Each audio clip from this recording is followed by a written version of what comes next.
Welcome back to the channel everyone. मेरा नाम है ऋषभ शर्मा। हमने स्टार्ट किया था इंडियन इकोनॉमिक डेवलपमेंट आपके लिए और चैप्टर 2 हमने स्टार्ट कर दिया था इंडियन इकोनॉमी का, जिसका नाम है इंडियन इकोनॉमी 1950-1990।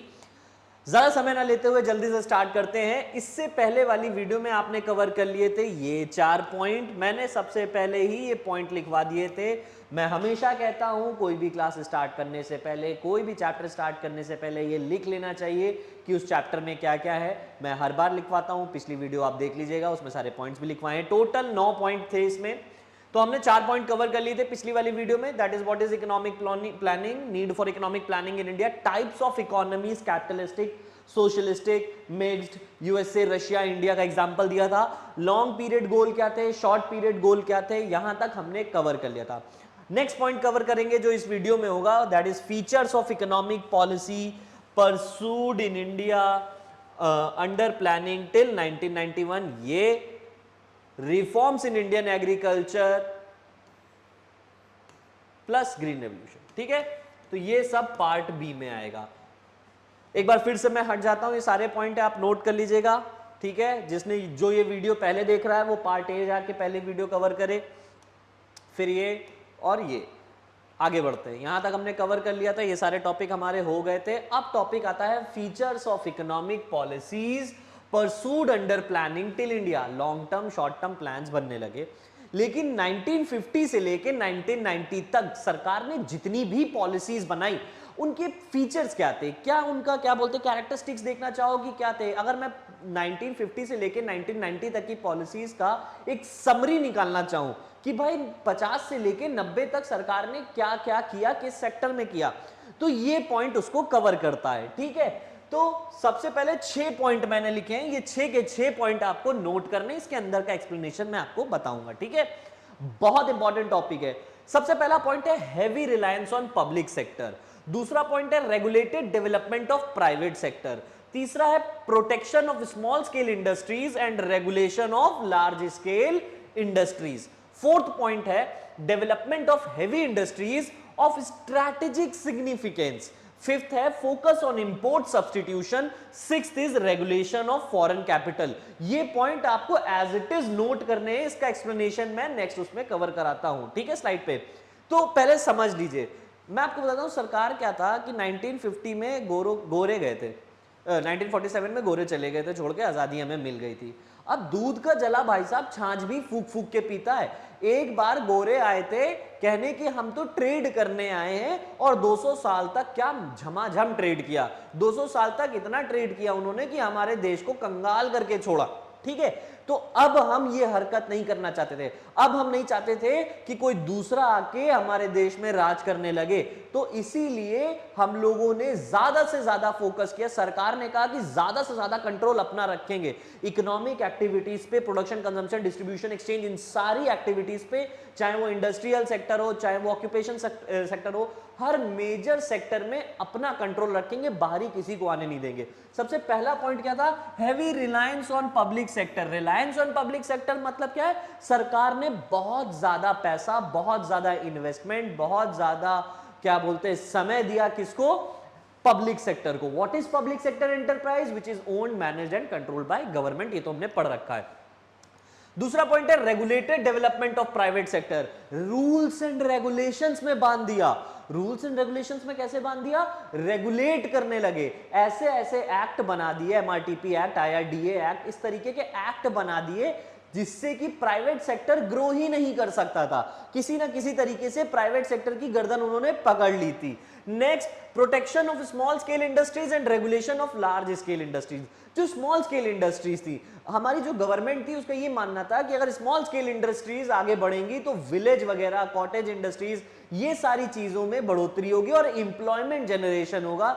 रीजनल डिस्पैरिटीज जो थी कि शहर में ज्यादा इंप्लॉयमेंट है, गांव वगैरह में कम इंप्लॉयमेंट है, शहर के लोगों की कमाई ज्यादा है, गांव में कमाई नहीं है, हेल्थ इंफ्रा ज्यादा अच्छा है, ये सारी चीजें कम करने के लिए सरकार का फोकस था कि नहीं, हम स्मॉल स्केल इंडस्ट्रीज को डेवलप करेंगे, उनके डेवलपमेंट के लिए जो भी नीड्स हैं, जो भी नेसेसरी रिसोर्सेज हैं, उनको प्रोवाइड किया जाएगी। और लार्ज स्केल इंडस्ट्रीज को दबा के रखा गया था। क्यों? क्योंकि वो प्राइवेट इन्वेस्टर्स थे, उनमें से जल्दी किसी को बढ़ने नहीं देना था। आगे बढ़ते हैं, development of heavy industries of strategic industry strategic significance. ठीक है, स्ट्रैटेजिक सिग्निफिकेंस क्या मतलब कि सरकार ने उन्हीं इंडस्ट्रीज को बढ़ावा दिया जिनका इकोनॉमिक ग्रोथ में ज्यादा इंपैक्ट हो, यानी इकोनॉमिक ग्रोथ प्रोसेस जो होगा, या मैं कहूं ग्रोथ प्रोसेस जो होगा, उसमें इंपैक्ट ज्यादा हो। सरकार ने कहा वही इंडस्ट्रीज को ज्यादा बढ़ोतरी देंगे, काम करने की आजादी दी जाएगी, कोई इतना रेगुलेशन से नहीं बांधा जाएगा, जिनसे इकोनॉमी ग्रो करती है, जो करंटली इकोनॉमी के लिए जरूरी है उस वक्त पे। तो सरकार ने ज्यादा डेवलपमेंट किस पे किया? स्ट्रैटेजिक सिग्निफिकेंस वाली इंडस्ट्रीज पे, जैसे एनर्जी, जैसे इंजीनियरिंग गुड्स। ठीक है, आगे बढ़ते हैं, focus on import substitution. Fifth point क्या है कि इंपोर्ट सब्स्टिट्यूशन। सब्स्टिट्यूशन को तोड़ो तो क्या निकलता है? अब पहले क्या था कि हम बाहर से फूड ग्रेन्स इंपोर्ट कर रहे हैं, अपने खाने के वांदे थे भाई साहब, हमने को खाना नहीं नसीब होता था। आज की डेट में हिंदुस्तान एक कृषि प्रधान देश है, लेकिन कल को जो हम बात करें, अगर जो बीता हुआ कल है हमारा, अगर उसको पढ़ोगे तो उसमें समझ में आता है कि लोग भुखमरी से मर गए, खाने को खाना नहीं था, फूड ग्रेन्स नहीं थे। तो ये क्या था कि हम बाहर पे डिपेंडेंट थे, यूएस वगैरह से डिपेंडेंट थे, यूएस से फूड ग्रेन्स मांगते थे, वो अपने मनमर्जी के दाम निकालता था। आज का दिन ऐसा आ गया कि पूरी दुनिया हमारे आगे पीछे डोल रही है कि भैया हमें अनाज दे दो, हमें अनाज दे दो, और मोदी जी ने क्या कि हमसे जो अनाज चाहिए हमसे डील करो, वरना तो हम नहीं देंगे। अनाज, राइस, वीट, शुगर केन, सब पे मोदी जी ने कहा कि अब डायरेक्ट सरकार से बात करें और किसी से नहीं। एक टाइम तो वक्त की बात है, समय का पहिया चलता है, दिन ढलता है। आगे बढ़ते हैं, regulation of foreign capital. Foreign market, foreign capital क्या? फॉरेन कैपिटल जो बाहर से आने वाला पैसा है, बाहर के इन्वेस्टर्स हैं, वो जब हमारे यहाँ पैसा लगाते हैं, तो ये भी देखा गया कि कहीं ना कहीं से फॉरेन कैपिटल के थ्रू हमारी इकोनॉमी पे डोमिनेंस क्रिएट करने की कोशिश की जा रही है। तो सरकार ने एक एक्ट बनाया जिसका नाम था फॉरेन एक्सचेंज रेगुलेशन एक्ट। ठीक है, उस एक्ट के तहत बाहर का कंट्रोल मिनिमाइज करने की कोशिश की गई। ठीक है, अब ये सारी डिटेल मैंने आपको ओवरव्यू दिया है, अंदर का पार्ट नेक्स्ट स्लाइड में कवर करते हैं। ठीक है, फटाफट ये सारे के सारे पॉइंट लिख लीजिएगा। आगे बढ़ते हैं, नेक्स्ट है heavy reliance on public sector. अब पब्लिक सेक्टर पे किस तरीके से ज्यादा फोकस किया गया? एक रेजोल्यूशन पास किया गया बच्चों, जिसका नाम था इंडस्ट्रियल पॉलिसी रेजोल्यूशन 1956। ये मतलब समझ लीजिए, ये रेजोल्यूशन इसलिए पास किया गया था ताकि प्राइवेट सेक्टर की गर्दन दबाई जा सके। अब ये कैसे दबाई जा सकती है? किसी गर्दन दबा दो मतलब क्या होता है? वो सांस नहीं ले सकता है। इसी तरीके से प्राइवेट सेक्टर पे दे दनादन रूल्स एंड रेगुलेशंस मारे गए ताकि प्राइवेट सेक्टर ग्रो ना कर पाए, या प्राइवेट सेक्टर ग्रो भी करे तो क्या बोलते हैं, सरकार की निगरानी में करे, सरकार के हिसाब से करे। क्यों? क्योंकि दूध का जला छाछ भी फूक फूक के पीता है। आगे बढ़ते हैं, तो इंडस्ट्रियल पॉलिसी रेजोल्यूशन 1956 में क्या था? रिजर्वेशन कर दिया सरकार ने इंडस्ट्रीज का रिजर्वेशन कर दिया, किसमें? पब्लिक सेक्टर और private sector. Public sector industries में टोटल 17 इंडस्ट्रीज रिजर्व की गई पब्लिक सेक्टर के लिए और 12 इंडस्ट्रीज प्राइवेट सेक्टर के लिए। इससे पता चलता है कि डोमिनेंस किस पे था? पब्लिक सेक्टर पे थे, बची कुची private sector remaining small scale industries के हाथ में गई थी। ठीक है, ये हो गया heavy reliance on public sector. जब भी रिलायंस ऑन पब्लिक सेक्टर की बात आए आईपीआर लिखेंगे। ठीक, नेक्स्ट पढ़ते हैं regulated development of regulated development of private sector. अब प्राइवेट सेक्टर को किस तरीके से रेगुलेट किया जाता है? रेगुलेटेड डेवलपमेंट मतलब डेवलपमेंट हो रहा है लेकिन हमारे हिसाब से, हम रूल्स एंड रेगुलेशंस लगाएंगे आप पर, उसके हिसाब से आप डेवलप करोगे। तो रेगुलेटेड डेवलपमेंट कैसे हुआ कि दो तरीके के एक्ट बनाए गए, एक आईडीआरए, दूसरा एमआरटीपी एक्ट। आईडीआरए का फुल फॉर्म होता है industrial development and regulation act. अब देखना, इंडस्ट्री के डेवलपमेंट और उस पर रूल्स एंड रेगुलेशंस लगाने के लिए एक एक्ट बना दिया गया 1948 में। ठीक है, अब ये एक्ट क्या कहता था? इस एक्ट के तहत कोई भी नई इंडस्ट्री सेटअप नहीं की जा सकती थी बिना लाइसेंस लिए। अब किसी को भी नई इंडस्ट्री सेट करनी है, नया धंधा शुरू करना है, पहले तो तुम्हें सरकार से लाइसेंस लेना पड़ेगा। What is licence? Written permission. ठीक है, return permission from the government. अब वो लाइसेंस लेना पड़ेगा और रजिस्टर कराना पड़ेगा। और दूसरा जो एक्ट बना दिया गया था एमआरटीपी एक्ट, जिसका नाम है monopolies restrictive and trade practices act. कहां लिखे, कहां लिखे, यहां लिख देते हैं ऊपर, monopoly restrictive and trade practices act. ठीक, जगह नहीं बची थी, यहां लिख दिया।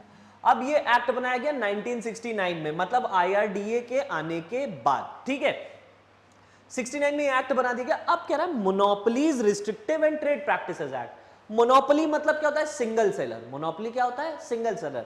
सरकार कतई नहीं चाहती थी कि अब इकोनॉमिक पावर किसी एक इंडिविजुअल प्राइवेट सेक्टर के हाथ में चली जाए, तो सरकार ने क्या किया, एक एक्ट बना दिया जिससे मोनोपोलीज कभी क्रिएट ही नहीं हो सकती। एक एक्ट बना दिया, monopolies restrictive trade practices act. ठीक है, अब इस एक्ट के तहत क्या था, रिस्ट्रिक्शंस, बहुत सारे रिस्ट्रिक्शंस लगा दिए गए, किस पे, प्राइवेट सेक्टर पे, और एक्सपेंशन पे, किसके, इंडस्ट्रीज पे। तो restrictions were imposed on the expansion of industries. ठीक है, एमआरटीपी एक्ट। अब ये दो एक्ट के तहत उन्होंने क्या किया, रेगुलेटेड डेवलपमेंट किया था, किसका, प्राइवेट सेक्टर का। थर्ड पॉइंट पे आओ। थर्ड पॉइंट है protection of small scale industries and regulation of large scale industries. अब स्मॉल स्केल इंडस्ट्रीज के प्रोटेक्शन के लिए काम कर रहे थे, और लार्ज स्केल इंडस्ट्रीज पे हमने पढ़ा कि एमआरटीपी एक्ट, आईआरडीए एक्ट, इस तरीके से कई सारे एक्ट बना के उनको रूल्स एंड रेगुलेशंस के तहत बांधा जा रहा था। तो सबसे पहले इसमें 3 पॉइंट मैंने तोड़ दिए हैं। पहला पॉइंट क्या कहता है, पहला पॉइंट कहता है large scale industries was regulated through several act, MRTP act. Example मैंने लिख दिया एमआरटीपी एक्ट, कि जो लार्ज स्केल इंडस्ट्रीज थी वो कई सारे एक्ट के थ्रू रेगुलेट की जा रही थी, जैसे कि एमआरटीपी एक्ट हमने पिछले वाले पॉइंट में पढ़ा। दूसरा पॉइंट क्या कह रहा है, दूसरा पॉइंट कह रहा है कि small scale industries was offered protection from competition via reservation. Small scale industries को प्रोटेक्शन ऑफर किया गया था, किस तरीके से, उनके लिए इंडस्ट्रीज, कुछ इंडस्ट्रीज हमने पहले ही रिजर्व कर दी थी, उस पे कोई प्राइवेट सेक्टर का आदमी आके अपना बिजनेस नहीं शुरू कर सकता था। यानी क्या है, हमने स्मॉल स्केल इंडस्ट्रीज के एरियाज को रिजर्व कर दिया था, गवर्नमेंट ने ऐसा कर दिया था, ताकि कोई और थर्ड पार्टी या थर्ड प्राइवेट सेक्टर इंडिविजुअल का कोई भी बंदा नहीं आके बिजनेस स्टार्ट करे। ठीक, next, financial institutions were set up to cater the needs of small scale industries.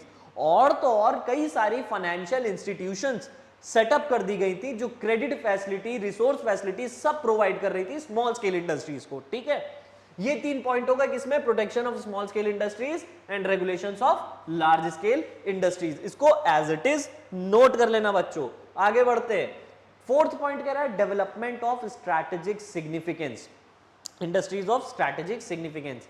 इसका क्या मतलब हुआ, इंडस्ट्रीज ऑफ स्ट्रैटेजिक सिग्निफिकेंस। सरकार ने कहा देखो यार, ऐसा तो है नहीं कि इंडस्ट्रीज बनने नहीं देनी है, इंडस्ट्रीज बनने देंगे, लेकिन वही इंडस्ट्रीज बनेगी जिनका कोई स्ट्रैटेजिक सिग्निफिकेंस होगा। स्ट्रैटेजिक सिग्निफिकेंस बोले तो क्या, जिसका इकोनॉमिक ग्रोथ से सीधा लेना देना होगा। ठीक है, जो आगे चल के इकोनॉमिक ग्रोथ में काम आए। ठीक है, समझ में आ रहा है सबको। जैसे कि इलेक्ट्रिसिटी जनरेशन, जैसे कि इंजीनियरिंग गुड्स, जैसे कि आयरन एंड स्टील इंडस्ट्रीज। और आयरन एंड स्टील इंडस्ट्रीज का जब भी नाम आता है तो केस के बारे में पढ़ते हैं, टिस्को कब बनी थी, 1907, टाटा आयरन स्टील कंपनी। ठीक है, ये हो गया, ये हमेशा हम याद रखेंगे कि गवर्नमेंट ने कहा कि इंडस्ट्रीज होगा, इंडस्ट्रियलाइजेशन होगा, डेवलपमेंट भी करेंगे, लेकिन उन इंडस्ट्रीज का डेवलपमेंट करेंगे जिनका कोई स्ट्रैटेजिक सिग्निफिकेंस होगा। ठीक है, जैसे इलेक्ट्रिसिटी, इंजीनियरिंग और आयरन एंड स्टील। आगे बढ़ते हैं भाई, सब कुछ जरूरी, इलेक्ट्रिसिटी भी हमें चाहिए, इंजीनियरिंग गुड्स भी चाहिए ताकि यहां पर प्रोडक्शन स्टार्ट किया जा सके। आयरन एंड स्टील, भैया कहा जाता है जो देश के लोहार हैं अपने टाटा, ठीक है, जिसके हाथ में आयरन एंड स्टील है उसके हाथ में पूरा इंफ्रा है, देश का पूरा इंफ्रा उसके हाथ में चला जाता है। भाई रेलवेज बनानी है, फैक्ट्रियां लगानी है, सड़कें बनानी है, कोई इंफ्रा तैयार करना है, लोहे की जरूरत तो पड़ेगी पड़ेगी, राइट, बिल्कुल पड़ेगी। तो ये 3 ऐसी इंडस्ट्रीज थी जिनका स्ट्रैटेजिक सिग्निफिकेंस था। आगे बढ़ते हैं, focus on import substitution. Substitution मतलब क्या होता है, सब्स्टिट्यूशन मतलब होता है रिप्लेसमेंट। ठीक है, रिप्लेस कर देना, इंपोर्ट को रिप्लेस कर दिया गया। पहले इंपोर्ट करते थे फूड ग्रेन्स, अब क्या करने लग गए, मशीनरी। दूसरी चीज ये भी कहते हैं कि भैया इंपोर्ट सब्स्टिट्यूट करना मतलब रादर देन बाहर से मंगाने के बजाय डोमेस्टिक प्रोडक्शन करना, है ना। डोमेस्टिक प्रोडक्शन मतलब क्या, domestic production of goods which were imported from abroad. अब भाई हिंदुस्तान एक कृषि प्रधान देश है, यहां पर एग्रीकल्चर ही एग्रीकल्चर है, खाने पीने की कमी होनी चाहिए, नहीं होनी चाहिए, लेकिन उस वक्त थी, उस वक्त हम दाने दाने को मोहताज थे। यूएसए से सबसे अनाज मंगाया करते थे और यूएसए हमें मना कर देता था, अगर उसके मनचाहे दाम ना दिए जाते थे तो वो अपना अनाज नदी में बहा दे, पानी में बहा दे, जानवरों को खिला दे, लेकिन इंडिया को नहीं देता था। आज डूब रहा है, डूबेगा। खैर आगे बढ़ते हैं। रेगुलेशन ऑफ फॉरेन कैपिटल, अब फॉरेन कैपिटल को रेगुलेट करना था उनको, वो नहीं चाहते थे कि इंडिया में डोमेस्टिक इकोनॉमी में फॉरेन कैपिटल ही बढ़ के रह जाए, रादर देन हिंदुस्तानी कुछ कर ना पाए, पता चले बाहर के लोग आके हमारे यहाँ इंडस्ट्रीज लगाते चले जा रहे हैं और सारा पैसा बाहर चला जा रहा है। तो उन्होंने क्या किया, एक एक्ट बनाया, फेरा एक्ट, जिसको बोलते हैं फॉरेन एक्सचेंज रेगुलेशन एक्ट। ये एक्ट क्यों बनाया गया, ताकि इकोनॉमिक कंट्रोल डोमेस्टिक मार्केट का अपने ही पास रहे, ना कि फॉरेन इन्वेस्टर के पास चला जाए। क्यों बनाया गया था, to minimise the economic control of domestic market by foreign investors. अब बहुत सारे इसमें लगभग 80 से लेके 80 टू 81 सेक्शंस थे, जिसमें अलग अलग सेक्शंस में अलग अलग नॉर्म्स सेट किए गए थे कि 60% से ज्यादा स्टेक आपके इंडिया में ही लाए करने चाहिए, और ढेर सारे भी थे। फेरा और फैमा एक ऐसा टॉपिक है जिसको बड़ा डिटेल में एक्सप्लेन करने वाला है, मैं बहुत जल्दी इसकी भी एक सेपरेट वीडियो या शॉर्ट वीडियो आपको प्रोवाइड करूंगा, ठीक है। आगे बढ़ते, नेक्स्ट आता है, अब ये हो गया हमारा क्या, वापस चलो पीछे, वापस चलो, वापस चलो भाई, वापस चलो, वापस चलो, वापस चलो, ये टॉपिक खत्म। Features of economic policies pursued under planning till 1991। Next topic क्या कह रहा है, इस पर लगाया टिक, वापस आएंगे। नेक्स्ट टॉपिक कह रहा है रिफॉर्म्स इन इंडियन एग्रीकल्चर। अब भाई सरकार ने 1950 से लेकर 1990 तक 3 सेक्टर्स में काम किया, एक एग्रीकल्चर, दूसरा इंडस्ट्रियल, तीसरा फॉरेन ट्रेड। इन तीनों सेक्टर्स में अलग अलग तरीके से क्या हुआ, चेंजेस आए, रिफॉर्म्स आए। अब क्या चेंजेस रिफॉर्म आए, फटाफट देखते हैं। कह रहा है reform in Indian agriculture, Indian agriculture में 3 तरीके के रिफॉर्म है, टेक्निकल, इंस्टीट्यूशनल, जनरल रिफॉर्म। पहले की बात कर लेते, इंडियन एग्रीकल्चर की हालत कैसी थी, बैकवर्ड और स्टैग्नेंट। हमारे यहाँ जो कंडीशन थी फार्मर्स की वो बद से बदतर थी। उसके पीछे के 2 रीजन थे जो हमने प्रीवियस क्लास में या प्रीवियस वीडियो में हमने कवर कर रखे हैं फर्स्ट चैप्टर में। वो 2 रीजन क्या थे, सबसे पहला रीजन था क्या, जमींदारी सिस्टम, और दूसरा क्या था, force commercialisation of agriculture. Agriculture का फोर्सफुली कमर्शलाइजेशन किया जा रहा है। फार्मर्स को जबरदस्ती बोला गया था कि आप कैश क्रॉप प्रोड्यूस करें रादर देन कन्वेंशनल क्रॉप्स, और उनकी हालत खराब हो रही थी, ठीक है। तो ये सारी चीजें बदलनी थी, सरकार ने कहा ये सारी चीजें बदलनी है। सरकार ने जो बदलाव लाए, चेंजेस लाए, उसको 3 तरीके से क्लासिफाई किया, टेक्निकल, इंस्टीट्यूशनल और जनरल। चलिए कवर करते हैं फटाफट, ठीक है। सब हो गया, हो गया, हो गया, हो गया।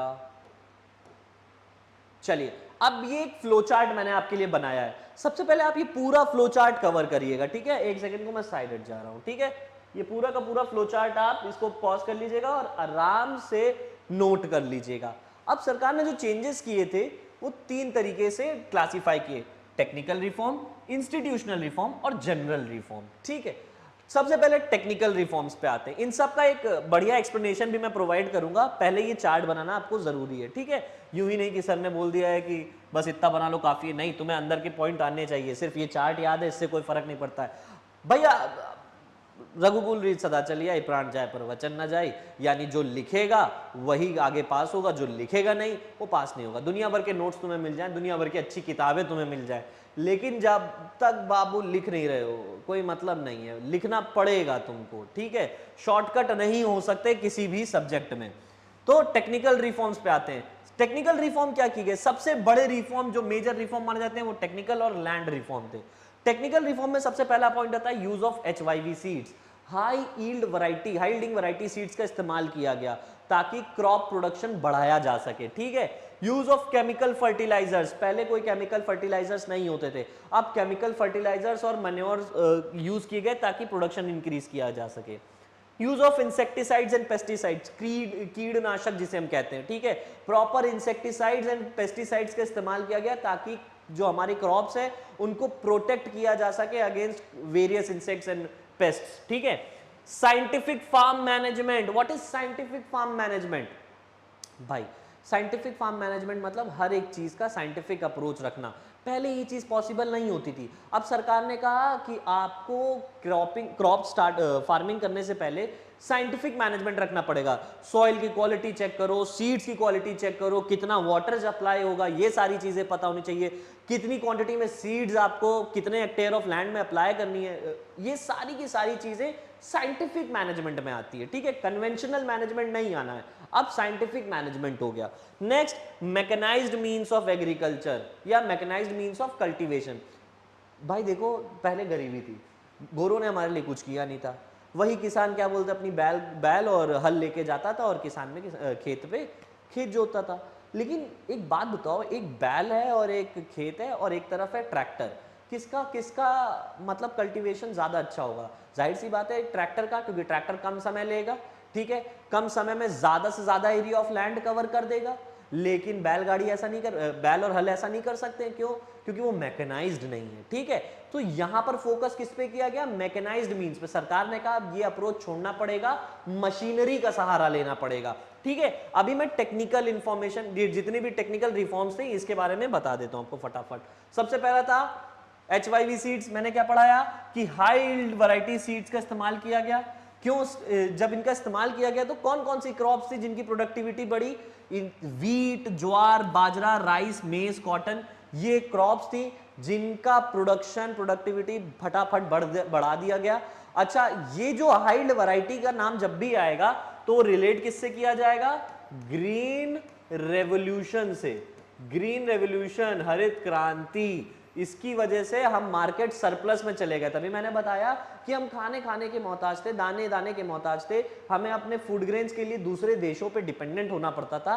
ग्रीन रेवोल्यूशन आने के बाद, हाई यील्ड वैरायटी सीड्स का इस्तेमाल होने के बाद, ये जो क्रॉप्स हैं, वीट, ज्वार, बाजरा, राइस, कॉटन, है ना, इन सबका प्रोडक्शन बढ़ गया था। नेक्स्ट, इसके अलावा एक पॉइंट आ सकता है कि नेशनल सीड कॉर्पोरेशन, ये सेटअप किया गया था मार्च 1963 में। क्यों सेटअप किया गया था नेशनल सीड कॉर्पोरेशन?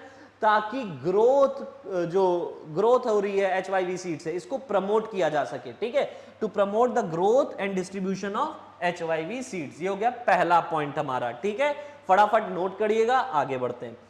दूसरा तीसरा पॉइंट हमने कवर कर लिया था। फोर्थ पॉइंट पे आते हैं, साइंटिफिक फार्म मैनेजमेंट। इसमें क्या दिक्कत थी? देखो, साइंटिफिक फार्म मैनेजमेंट का मीनिंग क्या होता है? It emphasises on scientific cultivation against the conventional method of farming. पहले कन्वेंशनल मेथड ऑफ फार्मिंग होती थी, बिना किसी साइंटिफिक अप्रोच के सॉइल फर्टिलिटी चेक किए, क्वालिटी ऑफ सॉइल चेक किए, या फिर सीड की क्वालिटी चेक किए, हम फार्मिंग करते थे। लेकिन अब इसको हटाने की बात हुई, आपका साइंटिफिक अप्रोच लेके चलो। साइंटिफिक अप्रोच मतलब क्या हो गया कि ये स्टार्ट होता है from selection of crops and the quality, preparation of soil, selection of seed, judicious use of fertiliser. ये सारी चीज, जुडिशियस यूज ऑफ फर्टिलाइजर मतलब क्या है? हिसाब से फर्टिलाइजर इस्तेमाल करना। ये नहीं कि मनचाहा जितना भी मन कर रहा है उतना एरिया ऑफ लैंड में तुमने उतने मनचाहा फर्टिलाइजर इस्तेमाल कर लिया इस उम्मीद में कि ज्यादा क्रॉप प्रोडक्शन हो जाए। प्रोपोर्शनेटली इस्तेमाल किया जाना चाहिए। अब ये प्रोपोर्शनल किस हिसाब से सेट होगा, ये भी कैलकुलेटेड होता था। ठीक है, ये हो गया साइंटिफिक फार्म मैनेजमेंट। वापस आते हैं, नेक्स्ट आते हैं इंस्टीट्यूशनल रिफॉर्म्स पे। इंस्टीट्यूशनल रिफॉर्म जो असल में बोले जाते हैं क्या? Land reforms. लैंड रिफॉर्म्स मतलब क्या किए गए थे? पहले क्या हिसाब चल रहा था? पहले जमींदारी सिस्टम चल रहा था, फार्मर्स को फोर्सफुली कमर्शलाइजेशन के लिए फोकस किया जाता था उनको कि अब आप फोकस पे रखिए अपने आप को ताकि आप कॉटन, जूट, इंडिगो ये सब प्रोड्यूस करें रादर देन कन्वेंशनल क्रॉप्स। तो ये सारी चीजें चल रही थी। टुकड़ों में फार्मिंग थी, फ्रैगमेंटेड लैंड होल्डिंग्स थी, कोई इरिगेशन फैसिलिटी नहीं थी। ये सारी चीजें थी जो हमने पिछले फर्स्ट चैप्टर में कवर की थी। तो क्या चेंजेस किए गए? यही सारी चीजें हटा दी गई। सबसे पहला पॉइंट होता है अबॉलिशन ऑफ इंटरमीडिएरीज। इंटरमीडिएरीज मतलब क्या? हमने पढ़ा था कि भाई, एक मिनट, हमने क्या पढ़ा था? हमने पढ़ा था कि एक ट्रायंगुलर रिलेशनशिप था बिटवीन कॉलोनियल गवर्नमेंट, जमींदार एंड टिलर्स। ये पढ़ा था, ठीक, कि टिलर्स जो थे वो टैक्स देते थे लगान के तौर पे जमींदार को, और जमींदार एक फिक्स्ड अमाउंट पे करता था किसको? कॉलोनियल गवर्नमेंट को। और जमींदार को क्या बोल दिया गया था? He was appointed as the owner of the soil. Ownership किसके हाथ में चली गई थी? जमींदार के हाथ में चली गई थी। ठीक, ये सारी चीजें हटा दी गई। जमींदार क्या था, एक इंटरमीडियरी था, बिचौलिया जिसे कहते हैं, ठीक है, middle man between colonial government and tillers. ठीक, अब ये चीज हटा दी गई। ठीक, आगे बढ़ते हैं। तो नेक्स्ट पॉइंट आता है रेगुलेशन ऑफ रेंट। पहले क्या था, पहले क्या था कि जमींदार मनचाहा टैक्स, मनचाहा रेंट रेगुलेट करता था, कि मतलब जितना हमें मर्जी उतना ले लें और एक फिक्स्ड अमाउंट हम गवर्नमेंट को दे देंगे, कॉलोनियल गवर्नमेंट को। ये हटा दिया गया। 1/3 of the value of crop कर दिया गया, कि अब ओवरऑल क्रॉप प्रोडक्शन का सिर्फ 1/3 वैल्यू ही एज अ रेंट लिया जा सकता है और नहीं।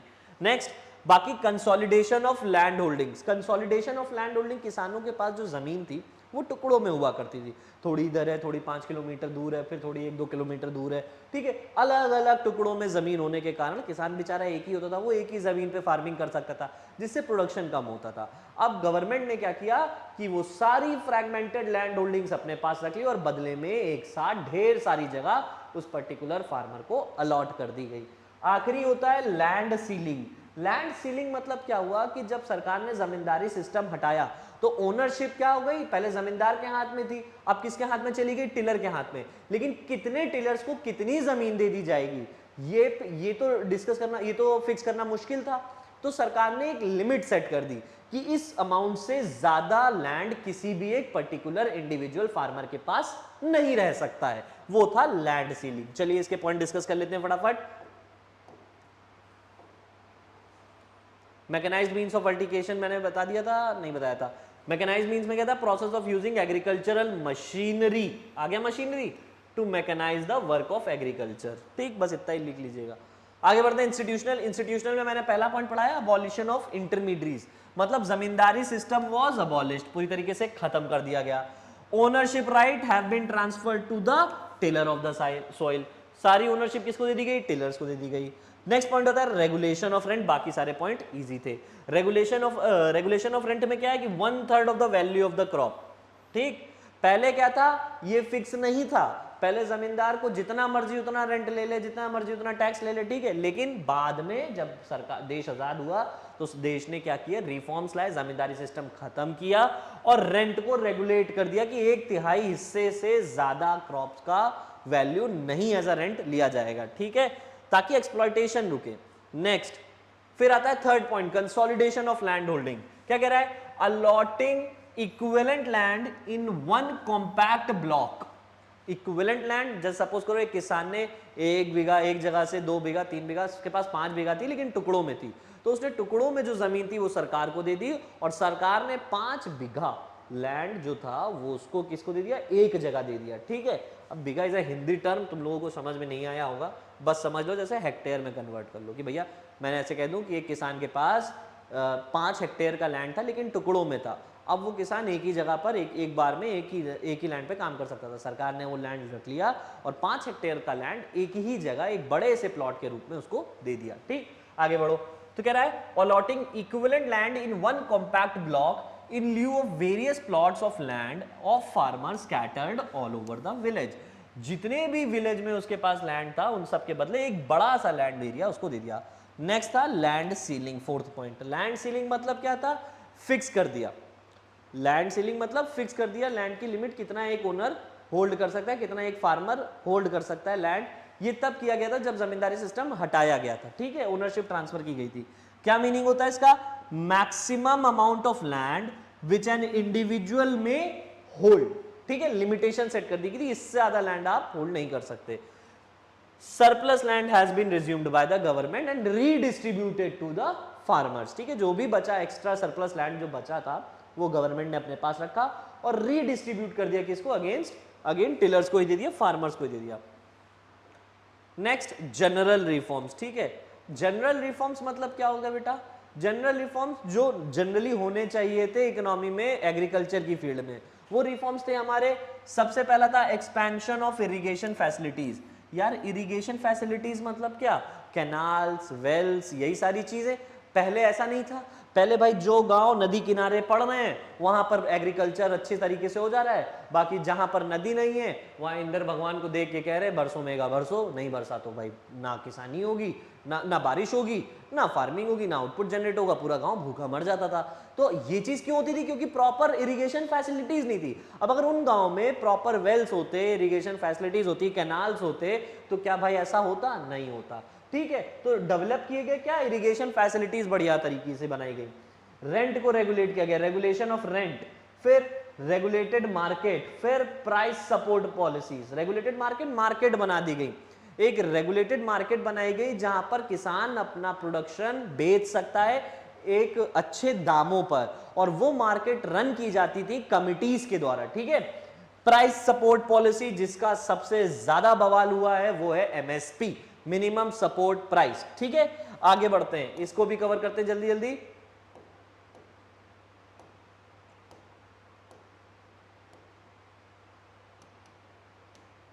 जनरल रिफॉर्म, सबसे पहला पॉइंट आता है expansion of irrigation facility. Irrigation facility मतलब क्या? Construction of canals, wells and tubewells etcetera.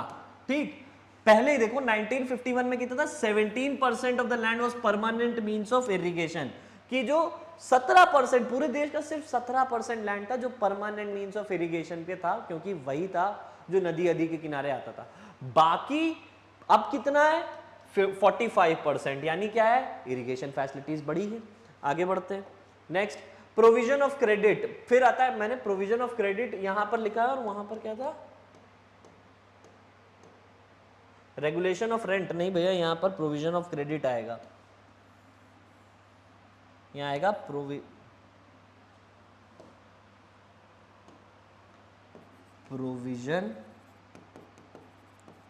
Of credit. अब किसान को किसानी करने के लिए क्रेडिट फैसिलिटीज की तो जरूरत है, उसको फर्टिलाइजर्स खरीदने हैं, उसको सीड्स खरीदनी है। ठीक है, तो ये कहां से खरीदेगा? उसके पास तो पैसा नहीं है। सरकार ने कहा कि पहले तुम नॉन इंस्टीट्यूशनल सोर्सेज के पास जाते थे और वो तुम्हारे इंटरेस्ट इतना चढ़ाते थे कि तुम्हारी जमीन चली जाती थी। ठीक है, अब क्या हुआ? अब सरकार आई, कहती नहीं भैया बैंक से पैसा लो, तो रीजनल रूरल डेवलपमेंट बैंक्स बनाए गए। ठीक है, कोऑपरेटिव सोसाइटीज बनाई गई ताकि किसानों तक पैसा पहुंचाया जा सके, credit facility, institutional credit facilities पहुंचाई जा सके। ठीक है, तो सबसे पहला क्या है? Cooperative credit societies, regional rural development banks वो डेवलप्ड। ठीक है, वो डेवलप्ड, इनको बनाया गया। ठीक है, नेक्स्ट नाबार्ड बनाया गया, सबसे बड़ा नाम आता है, इससे क्वेश्चन तय है आना। नाबार्ड का एस्टैब्लिशमेंट हुआ 1982 में। What is the full form of NABARD? National bank for agriculture and rural development.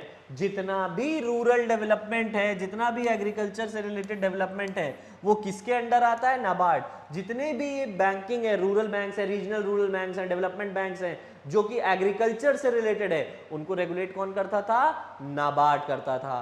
Clear? चलिए आते हैं नेक्स्ट टॉपिक पे, ग्रीन रेवोल्यूशन। ग्रीन रेवोल्यूशन की अगर हम बात करते हैं तो ये एक ऐसा फैक्टर था जिसकी वजह से आज की देश में, हमारा जो देश है वो ऐसा कह रहे हैं कि फूड ग्रेन्स के लिए किसी पे अब मोहताज नहीं है। उस टाइम पे फूड ग्रेन्स की कमी इतनी थी कि हमें बाहरी देशों पे क्या बोलते हैं, डिपेंडेंट रहना था।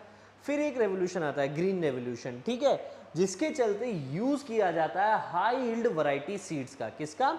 हाई यील्ड वैरायटी सीड्स का।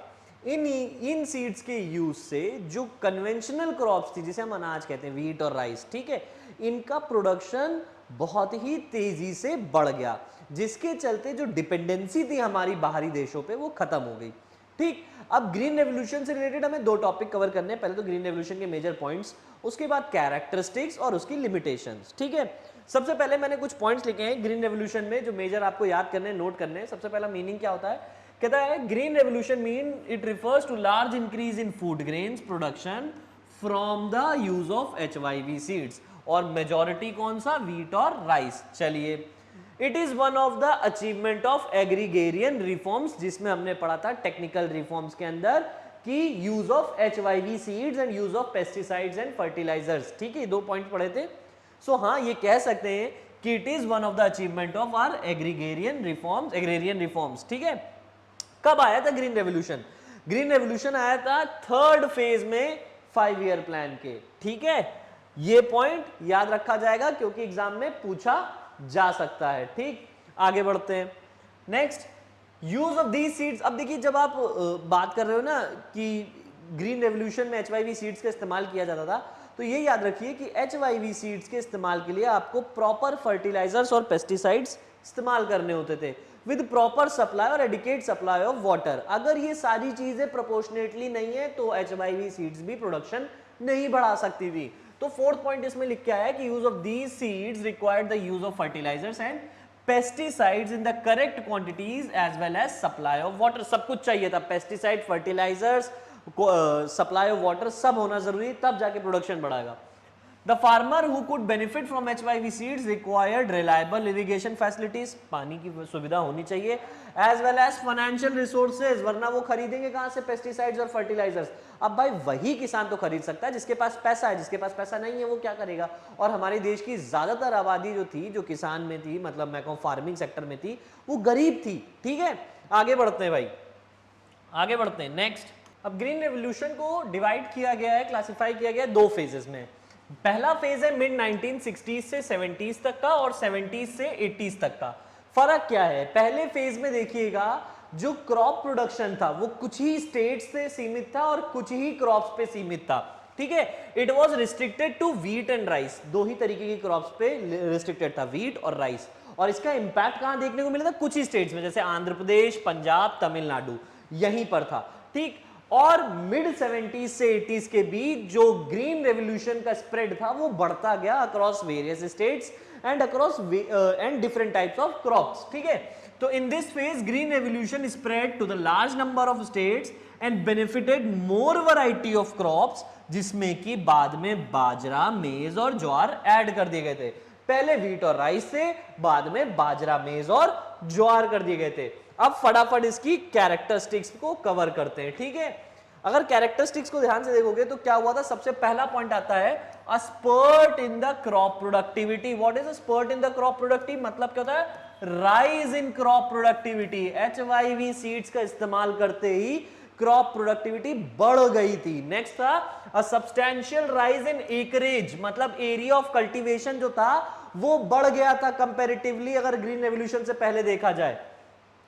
थर्ड पॉइंट जो आता है, जो मेन कैरेक्टरिस्टिक्स में आ जाएगा, perceptible shift from subsistence farming to commercial farming. पहले जो किसान किसानी करता था वो खुद के लिए करता था, मतलब सब्सिस्टेंशियल फार्मिंग मतलब क्या होता था? Farming for the existence. जो भी अनाज उगाएंगे वो खुद खाएंगे, अपने परिवार वालों को खिलाएंगे, साल भर का कोटा हो जाएगा। लेकिन अब ऐसा नहीं रहा है। अब किसान का जो आउटलुक है, फार्मिंग का जो आउटलुक है वो चेंज हो चुका है। अब किसान किसानी इसलिए करता है ताकि वो पैसे कमा सके। यानी क्या है, जब ग्रीन रेवोल्यूशन आया तब हम मार्केट सरप्लस में चले गए। What is market surplus? कि जरूर जितना कंजम्पशन हो रहा है उसके बाद जो बच जा रहा है उसे सरप्लस कहते हैं, और जो बच रहा है वो कहां जा रहा है? मार्केट में बिक रहा है। यानी किसान अपने खाने के बाद मार्केट में बेच भी रहा है। तो मार्केट सरप्लस का फॉर्मूला क्या था? मार्केट सरप्लस ऑफ व्हीट निकालना, तो क्या है? Output of wheat minus on farm consumption of wheat. इसका मतलब कि जितना हमने आउटपुट जनरेट किया है उसमें से जितना कंज्यूम कर लिया उसको हटा देंगे तो बचा कुचा हमारा क्या है? सरप्लस। फोर्थ पॉइंट पे आओ। फोर्थ पॉइंट क्या कह रहा है? फोर्थ पॉइंट कह रहा है हमारा सेल्फ सफिशिएंसी इन फूड ग्रेन्स। पहले हाथ फैलाना पड़ता था यूएसए के आगे, दूसरी नेशंस के आगे, अब ऐसा नहीं करना पड़ता। क्यों नहीं करना पड़ता? क्योंकि अब सेल्फ सफिशिएंसी अचीव कर ली है। किसमें अचीव कर ली है? फूड ग्रेन्स में अचीव कर ली है। आगे बढ़ते हैं, आखिरी टॉपिक आता है इस ग्रीन रेवोल्यूशन का लिमिटेशंस में। ठीक है, लिमिटेशंस क्या कहती है कि ऐसा नहीं कि सब कुछ अच्छा हो गया। ग्रीन रेवोल्यूशन टॉपिक का आखिरी पॉइंट है लिमिटेशंस। कुछ तो कमियां थी। क्या कमियां थी? सबसे पहला कमी थी लिमिटेड क्रॉप्स। स्टार्टिंग में जब ग्रीन रेवोल्यूशन आया था तो उसका इंपैक्ट किस पे था? सिर्फ व्हीट और राइस पे। ये तो बाद में इंपैक्ट आया ना ज्वार बाजरा पर। ठीक है, तो पहले तो लिमिटेड क्रॉप्स थी, बाद में ज्वार बाजरा, कॉटन, ये सब चीजें आई। ठीक, नेक्स्ट अनइवन स्प्रेड। जो स्प्रेड था वो अनइवन था, मतलब ग्रीन रेवोल्यूशन का जो इंपैक्ट था वो कुछ स्टेट्स में बहुत अच्छा था और कुछ स्टेट्स में मतलब था ही नहीं, क्योंकि वहां गरीबी इतनी थी कि लोग ही नहीं उसको क्या बोलते हैं अफोर्ड कर पाते थे।